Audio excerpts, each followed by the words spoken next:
चलिए शुरू करते हैं इस वीडियो को। वीडियो अगर आपको अच्छा लगे ज़्यादा से ज़्यादा शेयर ज़रूर करें और नए अगर हैं आप तो चैनल को सब्सक्राइब भी आवश्यक रूप से करें ताकि आपको किसान के हित के लिए नई नई जानकारियां मिल सकें। देखिए, नई बजट घोषणा के अनुसार मिशन मोड पे ये विभाग चल रहा है। राजस्थान फसल सुरक्षा मिशन के तहत इस योजना को चलाया गया है। अब आवश्यकता ये पड़ी कि इस योजना का नाम क्या है। कांटेदार तारबंदी योजना इसका नाम रखा गया है। इसमें आवश्यकता क्यों पड़ी है? मुख्यतः जो आप ये चित्र देख पा रहे हैं, ये नील गाय, इसके आतंक और आवारा पशुओं से फसलों को बचाने के लिए कांटेदार तारबंदी योजना की आवश्यकता पड़ी, जिसमें सभी किसान जो इसकी पात्रता रखते हैं वो अगर चारों तरफ ये तारबंदी करवाते हैं तो इनसे कम नुकसान इनसे होगा या इनके नुकसान से होने वाली जो हानि है वो जीरो हो जाएगी। अब उसके बाद हम बात करते हैं इसके आगे कि क्या इसकी पात्रता होनी चाहिए। देखिए, 3 प्रकार से ये पत्रावली होती है, 3 प्रकार से इसकी पात्रता देखी गई है। व्यक्तिगत, सामूहिक और सामुदायिक, 3 तरीके से इसका लाभांश मिलने हैं। अब व्यक्तिगत में क्या होगा, एक किसान होगा तो वो व्यक्तिगत पत्रावली कहलाएगी। अगर एक किसान की वो जो ज़मीन का जो पात्रता क्राइटेरिया है अगर पूरा नहीं होता है तो 2 या 2 से अधिक व्यक्ति अगर होते हैं समूह में तो वो जो पत्रावली होगी वो सामूहिक पत्रावली कहलाएगी। लेकिन इस वर्ष या इस बजट से एक नया सेटअप दिया है। यदि किसान 10 से अधिक हो और ज़मीन 5 हेक्टेयर से अधिक हो तो ऐसी स्थिति में वो पत्रावली सामुदायिक में चली जाएगी। उसकी जो अनुदान की क्राइटेरिया है वो भी बढ़ जाता है, आगे हम उसकी भी बात करेंगे।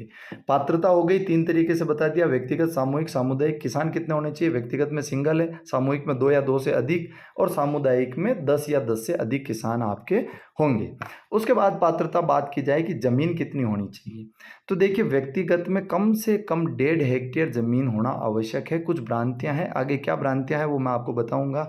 क्यों यूट्यूब पे कहीं आप सुन के उसको भ्रांति समझ पा रहे हैं।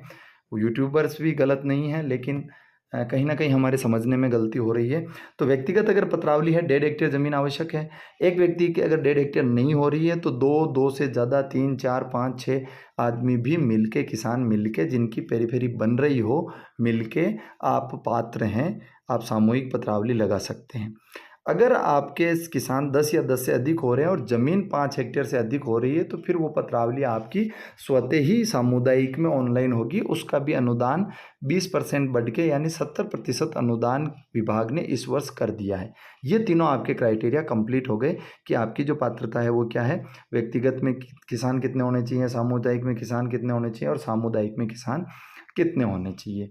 ये आपके पूरा का पूरा कंप्लीट हो गया। अब आगे हम बात करेंगे इसके बाद में कि आपके इस जो तारबंदी योजना के अंतर्गत अनुदान क्या क्या मिलने वाला है। अगर हम व्यक्तिगत की बात कर लें, अलग अलग बात करेंगे। व्यक्तिगत की बात करते हैं, आप एक किसान हैं और आपका 1.5 हेक्टेयर क्राइटेरिया है। मान के चलिए आपकी पेरीफेरी का जो निर्माण हो रहा है वो 400, 450, 500, 600 मीटर जो भी हो रहा है।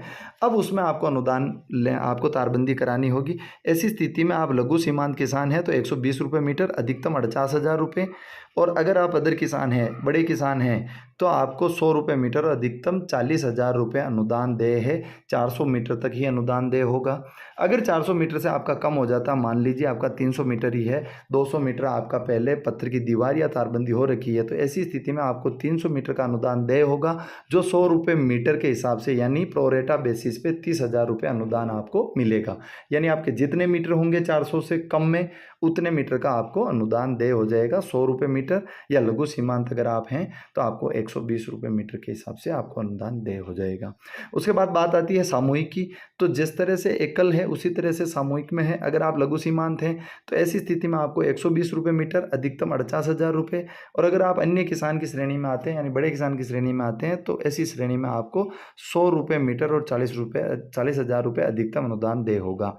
अब इसमें क्या है कि अगर आपके समूह में 4 किसान हैं, मिलके ज़मीन 4 हेक्टेयर के आसपास हो रही है, ऐसी स्थिति में जिसको जितना रेवेन्यू के हिसाब से बनता है सभी किसानों को अनुदान देय होगा। लेकिन प्रति किसान 400 मीटर से अधिक अनुदान की सीमा नहीं लांघी जाएगी, यानी 400 मीटर से कम ही आपको अनुदान देय होगा। उसके बाद हम बात करेंगे अगला, सामुदायिक श्रेणी में अनुदान की प्रक्रिया क्या है। सामुदायिक श्रेणी की अगर हम बात करें तो हमें पहले ही पता हो गया था 10 किसान से ज़्यादा होने चाहिए, 5 हेक्टेयर ज़मीन होनी चाहिए। अब अनुदान की बात करें तो जो अनुदान 100 और 120 रुपये था, वहीं यहाँ पे सामुदायिक में बढ़ावा देने के लिए सरकार ने 140 रुपये मीटर, यानी सभी किसानों को इसमें 140 रुपये, लघु सीमांत ही नहीं सभी किसानों को इसमें 140 रुपये मीटर, अधिकतम 56,000 तक का अनुदान विभाग देता है। 400 मीटर से कम होने पर प्रोरेटा बेसिस पे होगा, लेकिन यदि समूह में किसान अधिक हैं, क्योंकि इसमें होते हैं, तो सभी को दिशा निर्देश के अनुसार अनुदान देय होगा। लेकिन उन किसानों को अनुदान देय नहीं होगा जिनकी पेरीफेरी पर ज़मीन नहीं आती है। मान लीजिए 10 हेक्टेयर में ऐसे कोई 2 खेत हैं जो बिल्कुल मिड में हैं, बिल्कुल सेंटर में हैं, ऐसी स्थिति में उन किसानों को अनुदान देय नहीं होगा। केवल उन्हीं किसानों को अनुदान देय होगा जिनका पेरीफेरी निर्माण हो रहा है, जो किनारों पर जहाँ पे उनकी तारबंदी हो रही, जहाँ पे उनका रेवेन्यू आता है, उन्हीं को अनुदान देय होगा। अब कुछ मिथक हैं या कुछ भ्रांतियां हैं। कहीं सुनने में आता है कि नए गाइडलाइन के अनुसार 0.5 हेक्टेयर ज़मीन आवश्यक हो गई है, लेकिन ऐसी स्थिति नहीं है।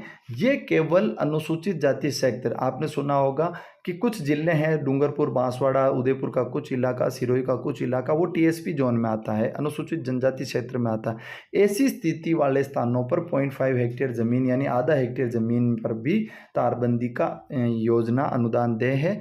लेकिन इस टीएसपी क्षेत्र को छोड़ते हुए पूरे राजस्थान में 1.5 हेक्टेयर ज़मीन कम से कम होना आवश्यक है, और 1.5 हेक्टेयर ज़मीन भी एक स्थान पर पेरीफेरी बनना आवश्यक है। आगे हम बात करेंगे कि क्या होती है पेरीफेरी, लेकिन ये जो सबसे बड़ा मिथक है कि भाई आप 0.5 हेक्टेयर हो गया है, तो ऐसी कोई स्थिति नहीं है, केवल टीएसपी के लिए। इसके अलावा कहीं कहीं पूछा जाता है क्या ट्रस्ट, स्कूल, सोसाइटी, मंदिर, कॉलेज, ऐसे संस्थाएँ अनुदान के पात्र हैं?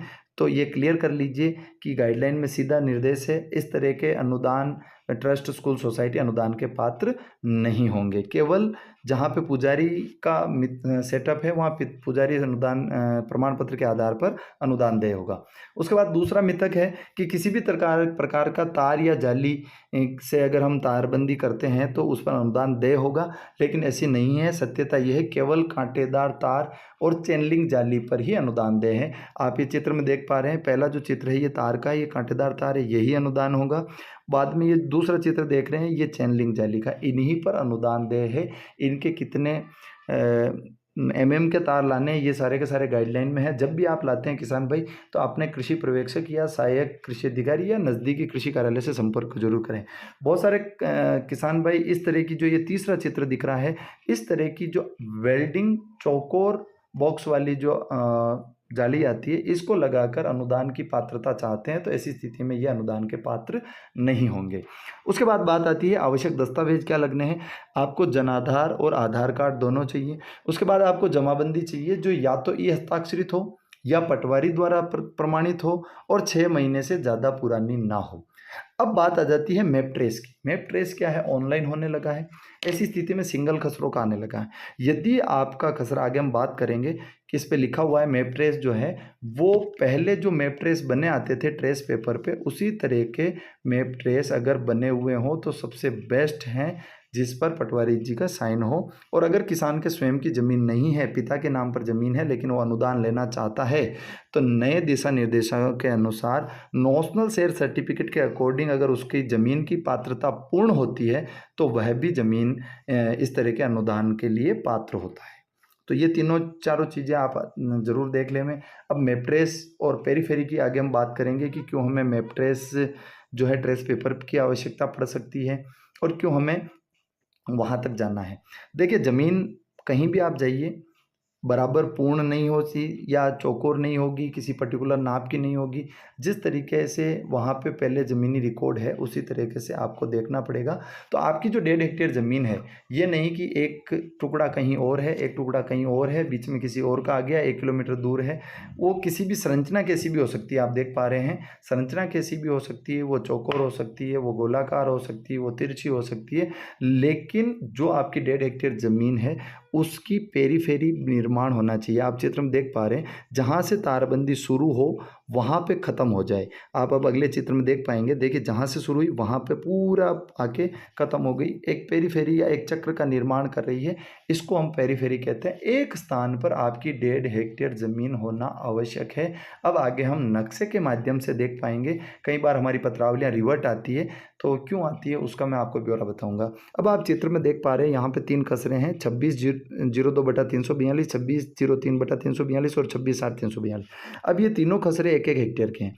ऐसी स्थिति में किसी व्यक्ति का ऊपर वाला और सेकंड जो डार्क नहीं कर रखे, ये दोनों खसरे उस व्यक्ति के हैं, उसके ज़मीन 2 हेक्टेयर हो रही है, लेकिन वो पात्र नहीं है यदि अगर वो केवल दोनों खसरों की ये बनाता है। क्यों? क्योंकि ऐसी स्थिति में उसके पेरीफेरी का निर्माण नहीं होगा। बीच में एक खसरा जो है 342 ये आ जाएगा जो डार्क कर रखा है।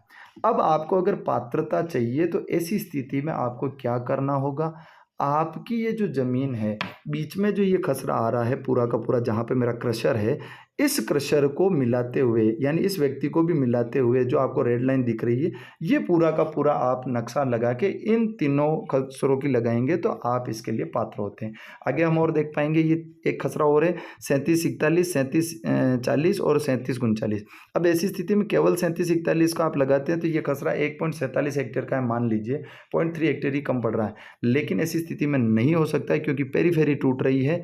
ऐसी स्थिति में आपको पेरीफेरी बनाने के लिए या तो 3741 खसरे को लेना पड़ेगा, या 3739 को लेना पड़ेगा, या 3737 को लेना पड़ेगा। तो आप ये जरूर देखें कि आपका जो नक्शा है, आपका जो पेरीफेरी है, वो आपके सभी जमीनें लगती हुई हो, पेरीफेरी का निर्माण कर रही हो, तभी आप इसके लिए पात्र होंगे। ये हो गई पूरी की पूरी पात्रता की बातें। अब किसान भाइयों को सावधानियां क्या रखनी है। तारबंदी का निर्माण करेंगे, किसी भी तरह का आप विद्युत प्रवाह नहीं करेंगे। क्यों? क्योंकि इससे किसी भी तरह की जन धन पशु हानि हो सकती है इसमें, इसीलिए पूर्णतया गाइडलाइन में ये जिक्र किया हुआ है, किसी भी तरह का आप विद्युत प्रवाह नहीं करेंगे। उसके अलावा बात आ जाती है कि किसी भी तरह की वीडियो की जानकारी, भले ही मेरे वीडियो के माध्यम से हो, भले ही किसी और वीडियो के माध्यम से हो, सभी स्थानों के लक्ष्य अलग अलग होते हैं, यानी वहाँ के टारगेट्स अलग होते हैं। वहाँ पे आपके किसी जगह पे तारबंदी के बहुत अच्छे टारगेट मिलते हैं, वहाँ पे उनकी डिमांड भी होती है, तो बहुत जल्दी वहाँ के टारगेट पूरे हो जाते हैं। ऐसी स्थिति में आप पत्रावली लगाने से पूर्व अपने नज़दीकी कृषि पर्यवेक्षक, नज़दीकी कृषि कार्यालय से संपर्क जरूर करें। और अधिक जानकारी के लिए आप राज किसान सुविधा ऐप डाउनलोड कर